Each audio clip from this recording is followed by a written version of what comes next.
and forget about it.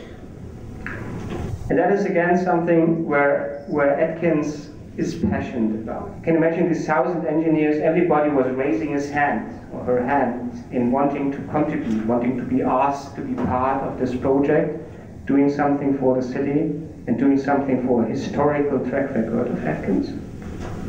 And the solutions we found were sometimes astounding. They are chemical experts, environmental experts, biologists that are employed by Atkins. We have all these scientists in our ranks. So we are capable of having such a holistic approach to a brownfield development project as it was necessary. And sometimes there are engineering challenges where I still shake my head in disbelief that we can do that. For example, in Greenwich Park, with regard to the equestrian competitions, so the horse jumping competitions and things like that, Greenwich Park is on a sloped surface, and it's a heavily protected ground, so you're not allowed to build anything on the holy grass of Greenwich. So we had to build an elevated structure. Now, for those of you who ever rode a horse, horses don't like that at all. They want to be on solid ground, and they can feel that. So we needed to build a structure that's inner frequency. So the inner frequency of the structure had to be adjusted in such a way that the horses are fooled into believing that they are on solid ground. Even for physicists, that's an interesting task. And I can tell you my personal experience in riding a horse always were disastrous. Last time I tried it, I ended up in an apple tree, so the horse didn't like me at all. So given that we really had then to ask professional riders, competitive riders who are used in competitions, to test that structure with the horses to make sure that it works. So you see there's a fascination of engineers coming through here. That's what we love to do. These are the challenges we love to embrace. And sometimes we have to listen to clients, and sometimes we have to listen to horses. Now, finally, when I look at the strategic development of the company, there's another piece of information which I think is important for you to know. When I came on board as the new CEO of Atkins pretty much a year ago, my fundamental belief at the very beginning, and that has not changed, was that Atkins' future is to apply its knowledge in engineering, in this broad range of engineering that I described, much more in emerging markets. Growth for us as a company does not happen in the UK or in the US. Growth for us happens there where emerging countries are embarking on quantum leaps, on leapfrogging from very old infrastructures to something that is really state-of-the-art. And that is why I'm so excited. That's also why when Tanji and I first met, I immediately agreed that I want to spend more time specifically here in Kuala Lumpur.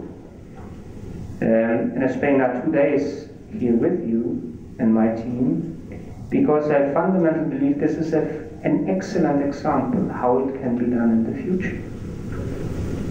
This is the combination of having this visionary idea, doing the right thing for Kuala Lumpur, not only with regard to the MTR project, also when it comes, for example, to your high-speed project ideas, when it comes to the thought processes you put into the National Public Transport Master Plan.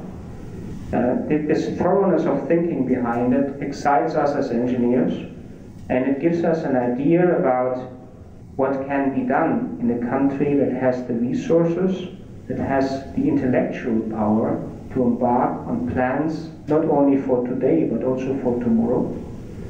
And that helps us to think about partnership approaches that go beyond that, what we typically do on just a project-by-project basis, but that enable and motivate us to participate in forums like that, where we bring a lot of expertise to the table and where we can have intelligent discussions about all kinds of issues and challenges you are going to face in the future.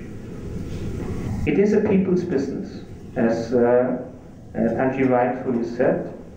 It is not just solving the problem which is next on the table, it is finding confidence in working together with each other, listening, also having controversial discussions about what is the right solution for a problem if you have all stakeholders in mind, the public, clearly the taxpayer, the financial institutions that are sponsoring part of the projects, and also the political balance that needs to be taken in account at the end of the day.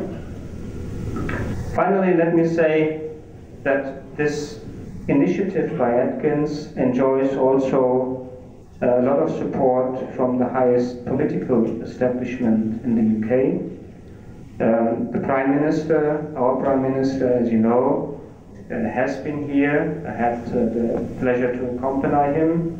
I had the pleasure to have had a short private audience with your Prime Minister here, where I was introduced. And David Cameron continues to be very interested and gets close briefings about what this initiative here entails. And he has assured me personally about his strong support, whatever we would need from a UK perspective. And the fact that UKTI, our colleagues here, Andrew and the colleagues, have supported so strongly is another indication that it's not only Atkins as a company, it is a matter of friendship also between the UK and Malaysia, which forms the basis of our initiative. It makes me very proud and makes me very optimistic, Panji, about what we can achieve together. Thank you very much.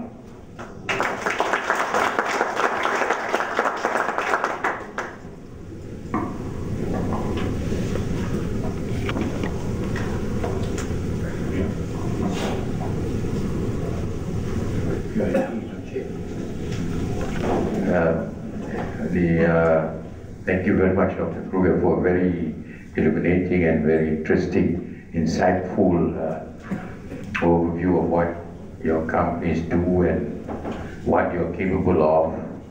And I'm very glad that you, from the beginning, has mentioned that you're not looking at Europe, I think, which is very practical anyway at present.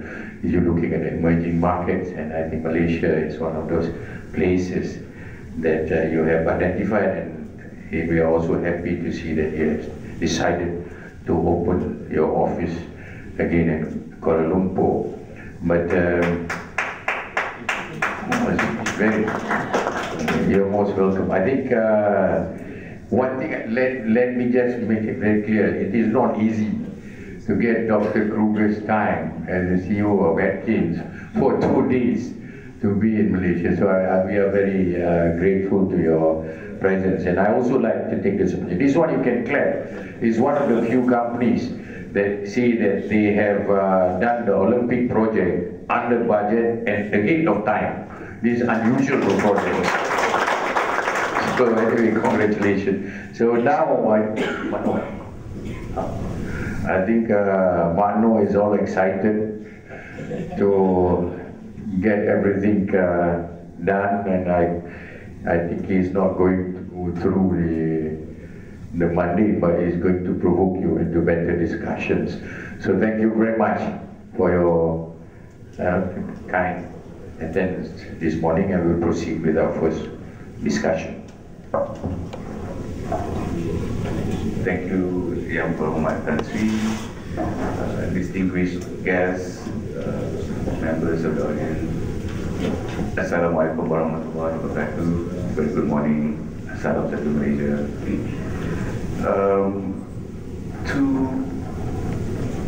My team has prepared a set of slides to walk us through how we are thinking about going about transforming or reforming public transport systems in the country.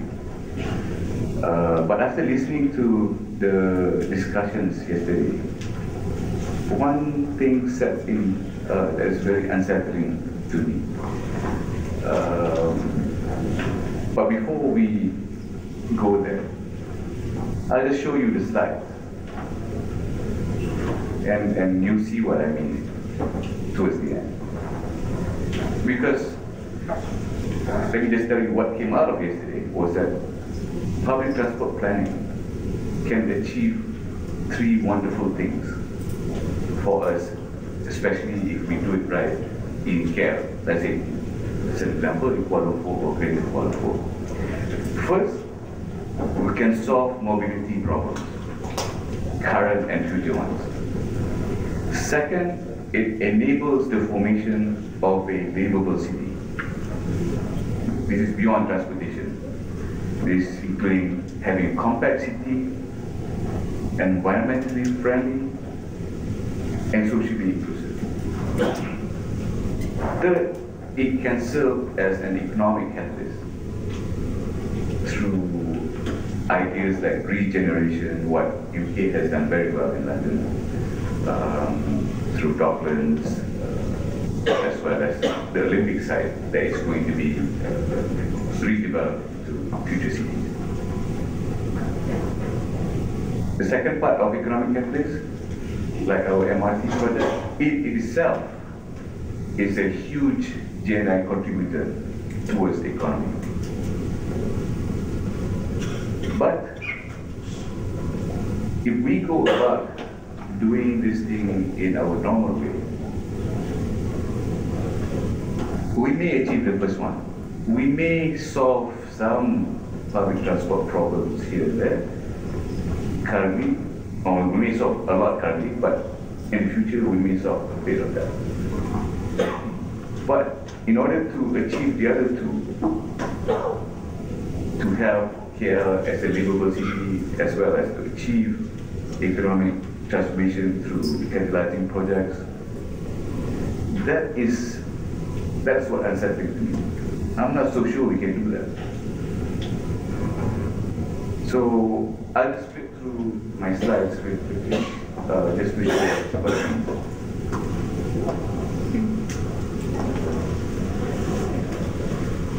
So see how we define the problem, even as SPAD. We look at existing situation. I was going to tell you that I took this picture yesterday at Jakarta. That's not true. But the picture appeared exactly like this. If I had done so. So that is current problem.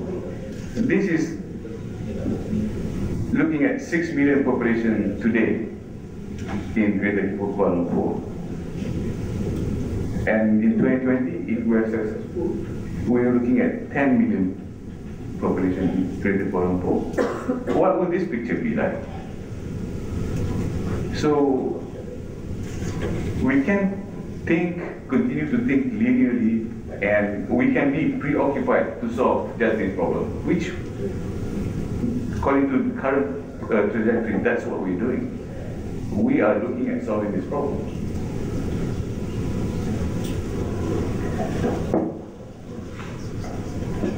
Based on the picture before, you can see, we can be proud of what we have, but obviously, it is not enough. We've done a lot in terms of building public transport infrastructure, rolling out services. So the current situation, total ridership, currently, this is a bit old, about 2010, 2011 numbers. So currently maybe about 1 million people. It's divided half into rail and half into buses. Rail, mostly government-owned operators. Bulk of it, as you see, on LRTs, which are run. The two lines are run by Prasarana through Rapid KL. TTN, and then a small market share is run by a totally private operator, run by Norma, which is the airport link at TRL. Now, buses on the other side. 75. This is divided into 14 operators. One is controlled by the government through Prasarana again, the PKL, and it controls about 50% of the market. But if you look at all the bus routes, they're all radiated into Kuala Lumpur. 75% trunks, and 25% goes orbital, and very few actually fit the trunk. So it's a bit messy, which leads into the taxi situation is even messier. We have about 30,000 cabs in Kuala Lumpur, which is based on per 1,000 population, one of the highest, just behind Singapore. But when you need one, you're not going to find one. If you find one, you're going to pay through the nose. So that is the situation. We can be preoccupied to solve that problem in the face of an increasing number of vehicles, like Tansi mentioned. This is based on existing data, but I'm sure some of the cars and motorcycles are no longer on the road. But these are the situation. Yeah, 11 million cars, 9 million motorcycles, and 500,000 being added every year. And part of that is in Kuala Lumpur. Now this is a picture that we did based on our transport model for travel for private vehicles on top, the top two, and travel by public transport at the bottom two. The left-hand side is for 2010, right-hand side for 2020. And this is color-coded based on the time it will take to go to city center. Blue is the best, in less than 30 minutes. The darkest part or shade of red is about 3 hours. Wow. So currently, or in 2010, if you travel by car, most of the time you can get to KL within one hour or 1.5. But by 2020, we expect many parts of that will turn red if we don't do anything. Now, travel by public transport, because of inadequate infrastructure and services, currently most are red in Klang Valley to go to Kuala Lumpur. But that situation will partly improve based on current committed projects, such as the MRT Line 1, the LRT line extensions, and KTMB improvements. So that picture will improve somewhat based on current initiatives. So what we need to do is improve on that. And again, this is just transport problem. But looking into the future, what we really want to do, as Nancy mentioned, is about moving where we are in terms of our economic standing from being an also run to one of the premier league. This is the gist of Greater Kuala Lumpur, Klang Valley as a key economic area under the economic transformation plan for the country.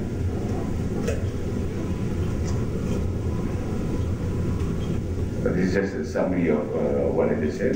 This is key in two programs. Government transformation plan, urban public transport is a key result area. And in the economic transformation plan, Greater Kuala Lumpur Klang Valley is a key economic area. And the target is for Metro Kuala Lumpur or Greater Kuala Lumpur to achieve the top 20 ranking in city economic growth while being among the global top 20 most livable cities by 2020. And we know it's almost next to impossible to achieve. But if we try really hard, we'll end up somewhere a lot better than our current ranking, which is what, 77.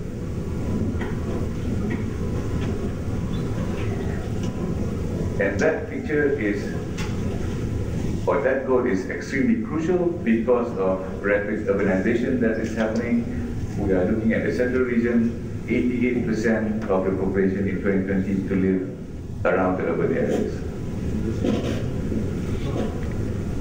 Now, where do we stand? we have evolved, we have come a long way from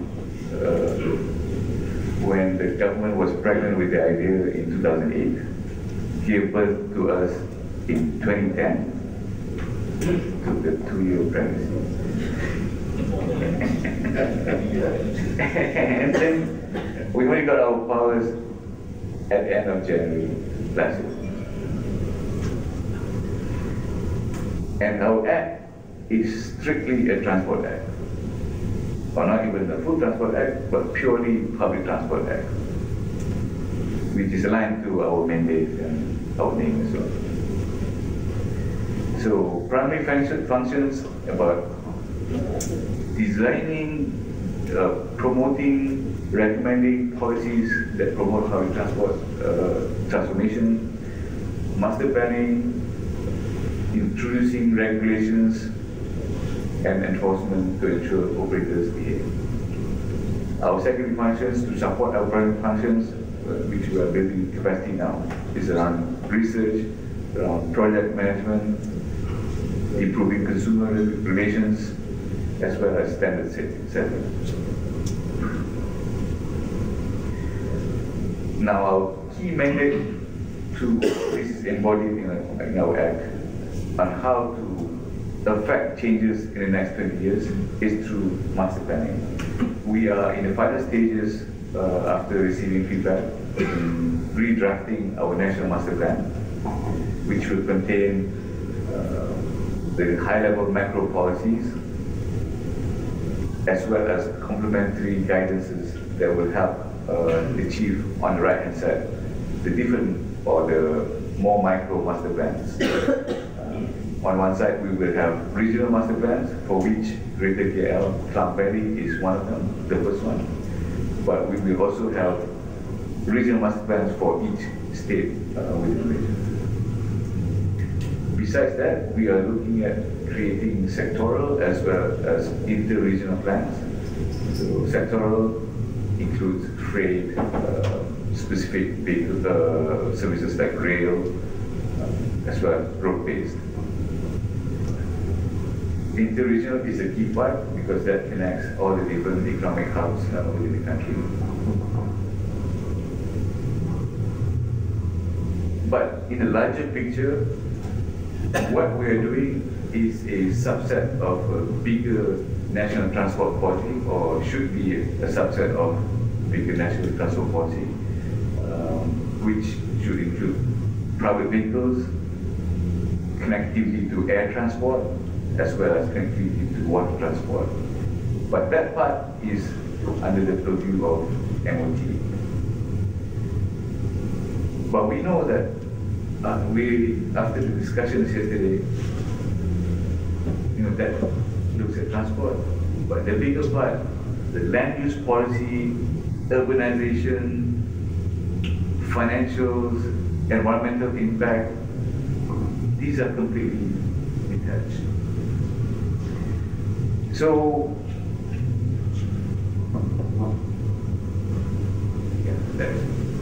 thank God there was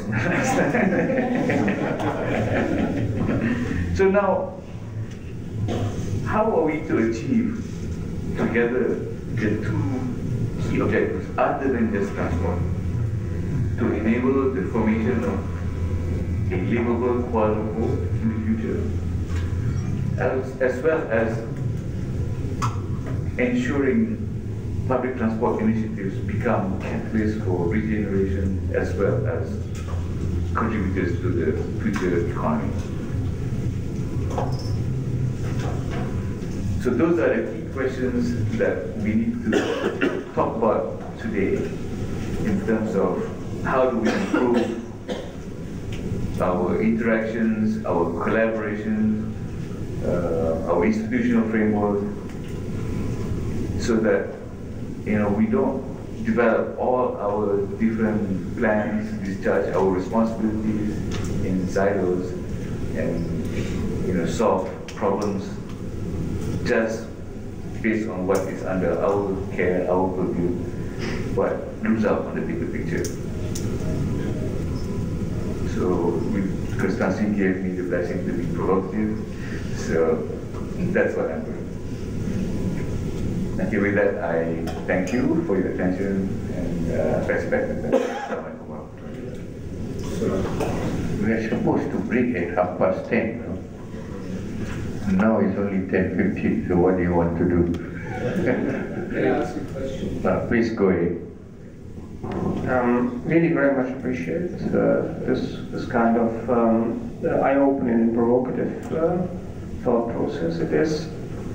It is, I think, extremely important to look beyond just one mode of transportation and to have a critical eye on what at the end of the day needs to be achieved when we look at all modes.